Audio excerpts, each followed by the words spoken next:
guys, ang bago naming ginagawang project ngayon nandito sa Tianaw. Ayan o. Gagawa kami dito ng dairy shed, yung milking. Ito yung ano, ito yung una pa lang. Ito naman yung sa ano, yung sa lagayan ng mga baka, yung maliliit, yung goya, bagong panganak. Ayan o. Tapos dun sa kabila, dun sa taas, dun naman yung ano, gagawing ano, milking machine. So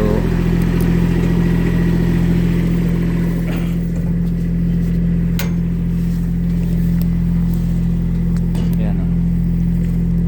Ngayon malamig ngayon dito sa Tianaw. Ayan, lawak ng farm na to.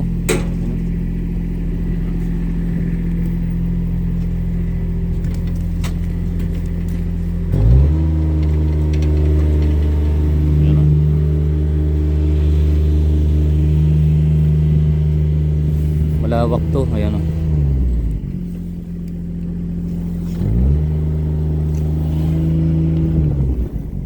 Doon yung ano, yung gagawing dairy shed ng ano, ng milking machine, tawag pa ron. Basta yung ano, gagawin namin yung umiikot yung conveyor umiikot, kasi pag hindi umiikot ano ibig sabihin hindi umiikot. Ayaw, di ba? Napakaano ngayon dito, napakalamig dito sa Tianaw. Yung bundok.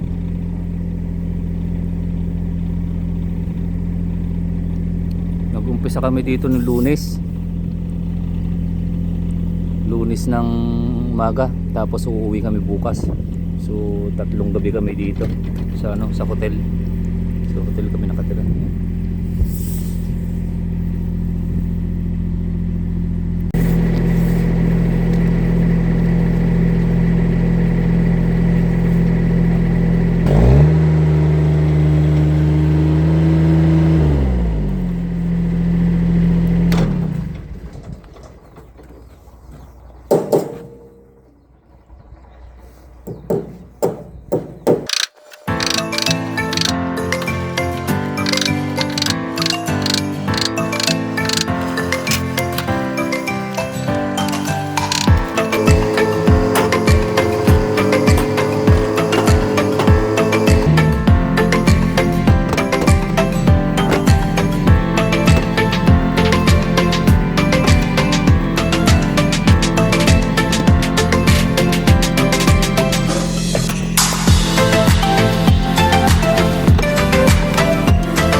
trabaho namin.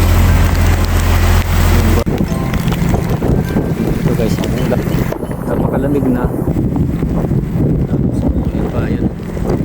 Yan. Winter pa yan. Negative degree. Yan ang buhay ng isang karpintero dito sa New Zealand guys. Yan.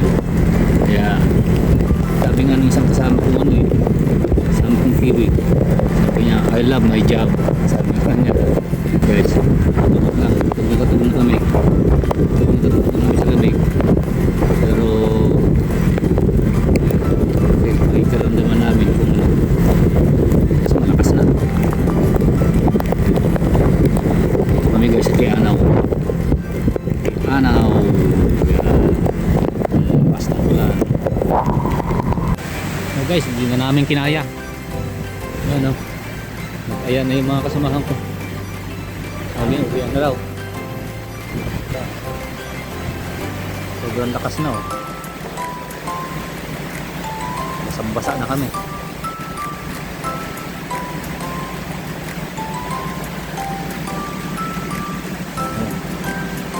May silong naman, kaso sa labas kami gumagawa.